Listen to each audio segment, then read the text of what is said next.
আমরা এখন দাঁড়িয়ে আছি প্রাইড অফ এশিয়ার সামনে, মাইল্যান্ড স্টেপনি ইন লন্ডন। এখানে গণমাধ্যম কর্মীরা অপেক্ষা করছেন প্রায় 1 ঘন্টারও বেশি। আমরা দাঁড়িয়ে আছি অপেক্ষা করতেছি প্রধানমন্ত্রীর উপদেষ্টার সাথে সাক্ষাৎ করার জন্য, সাথে দেখা করার জন্য। তো আপনি কতক্ষণ দাঁড়িয়ে আছেন এখানে?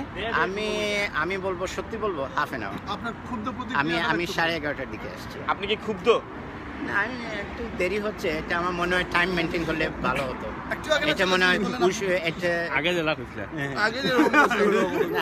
আগে যেরকম বলছিলাম, সবসময় তো সব জায়গায় সব কথা বলা যায় না, কারণ এইটা তো সোশ্যাল মিডিয়া, সব জায়গায় যাবে। এই জন্য আমরা 30 মিনিটস হয়ে গেল আমরা অপেক্ষা করতেছি।